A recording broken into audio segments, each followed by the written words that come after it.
దేశ గ్రామీణాభివృద్ధి చరిత్రలో ఆంధ్రప్రదేశ్ వేదికగా సరికొత్త అధ్యాయం మొదలైంది.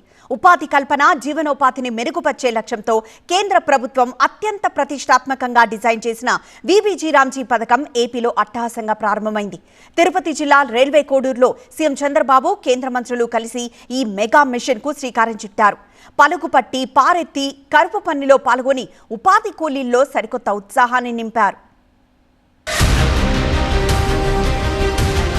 ఓవైపు CM Chandrababu, deputy CM Pawan Kalyan, మరోవైపు కేంద్ర మంత్రులు శివరాజ్ సింగ్ చౌహాన్, కమలేష్ పాస్వాన్, పెమ్మసాని ఆధ్వర్యంలో తిరుపతి జిల్లా రైల్వే కోడూరు నియోజకవర్గంలోని ముక్కావారిపల్లిలో వీబీజీ రామ్జీ పథకం ప్రారంభమైంది. ఈ కార్యక్రమంలోనే లబ్ధిదారులకు కొత్తగా రూపొందించిన వీబీజీ రామ్జీ జాబ్ కార్డులను పంపిణీ చేశారు. ఈ పథకానికి సంబంధించిన ప్రత్యేక ప్రోత్సాహక గీతాన్ని కేంద్ర మంత్రి పెమ్మసాని చంద్రశేఖర్, కేంద్ర సహాయ మంత్రి కమలేష్ పాస్వాన్ ఆవిష్కరించారు.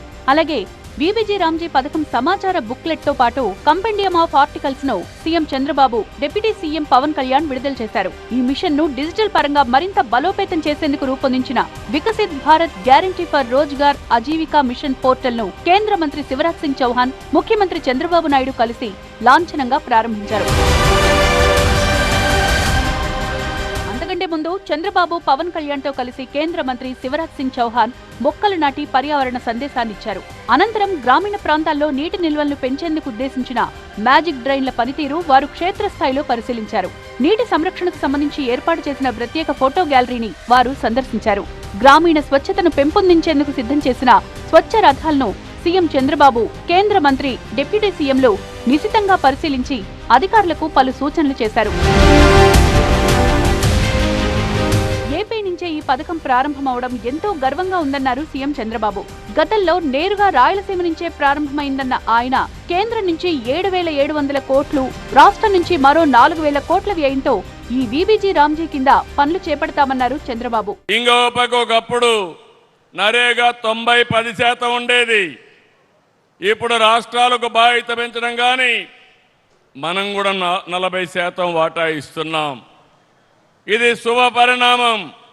ఇది నేను భారంగా భావించడం లేదు, బాధ్యతగా భావిస్తున్నా. దీనివల్ల 7,000 కోట్ల రూపాయలు ఖర్చు పెట్టేది ఇప్పుడు 11,000 కోట్ల రూపాయలు ఖర్చు పెట్టే పరిస్థితికి వస్తున్నాం.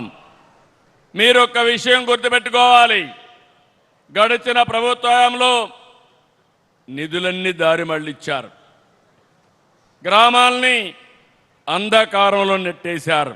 ప్రధాని మోదీ హయాంలోనే దేశ అభివృద్ధి సాధ్యమన్నారు కేంద్ర మంత్రి శివరాజ్ సింగ్ చౌహాన్. ఈ పథకం కోసం 8 లక్షల కోట్లకు పైగా కేంద్రం ఖర్చు చేస్తోందన్నారు. जब यूपीए की सरकार थी तब 10 साल में केवल 2,13,000 करोड़ रुपया नरेगा में खर्च हुए थे, लेकिन मोदी जी के नेतृत्व में एनडीए की सरकार ने 8,63,000 करोड़ रुपया 10 साल में नरेगा में खर्च किए और अब 5 साल में 7.5 लाख करोड़ रुपया खर्च किए जाएंगे.